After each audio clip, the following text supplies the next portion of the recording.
Hi there, welcome to the Doctor Teacher, the channel in which we never stop learning. My name is Mustafa Dönmez. I'm an internist, occupational health doctor, and teacher.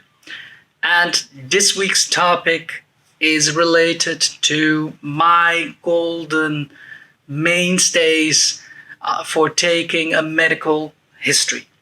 A medical history, as every medical student knows and probably hears from their teachers, is essential to help a patient further. It's essential in the diagnostic process.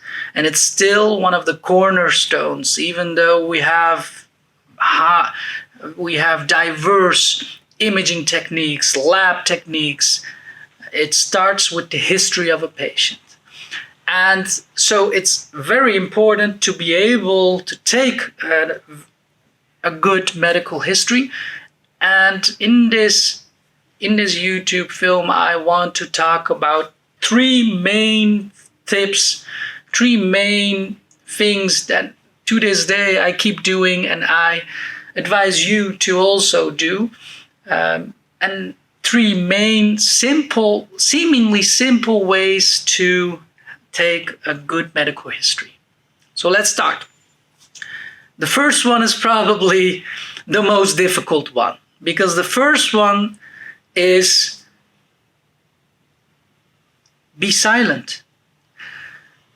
It's very difficult to remain silent when you're in front of your patient, but it's oh so important to just remain silent. Why? Because by remaining silent, first and foremost, you're giving your patient the opportunity to tell his or her story. And by remaining silent, you are also triggering yourself to listen carefully. It's still one of the most underappreciated things in taking a history, remaining silent.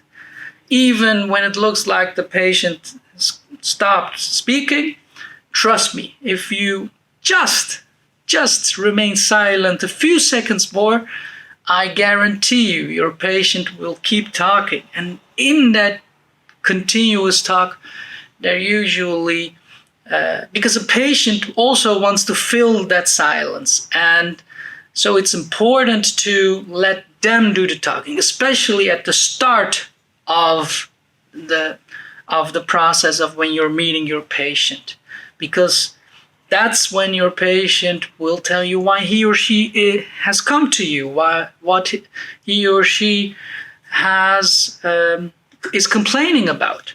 So first one, again, seems very simple. It is not. So remain silent. That's one of the most important, and I guarantee you sometimes one of the most difficult parts of taking history. The second main tip I want to give you is ask further and ask for examples, because by doing that you remain curious about the story of your patient. If your patient says he or she is fatigued, ask what he or she means with that. Because fatigue can have, believe it or not, a different meaning for a patient. It can mean that they don't have the energy to do anything, but it can also mean that they are fatigued when going up the stairs. So that's more of a physical component. So a way to ask further is to ask for examples. If your patient says that he or she is fatigued, well, you can ask what examples he or she can tell you about daily life. And if your patient says that, well, I'm going to bed at 7 p.m. and I usually never went to bed at 7 p.m., then that's a clear sign that his or her complaints are have a very adverse effect on the quality of life. So ask further and ask for examples. Then the third tip in history taking that I want to give you is summarize.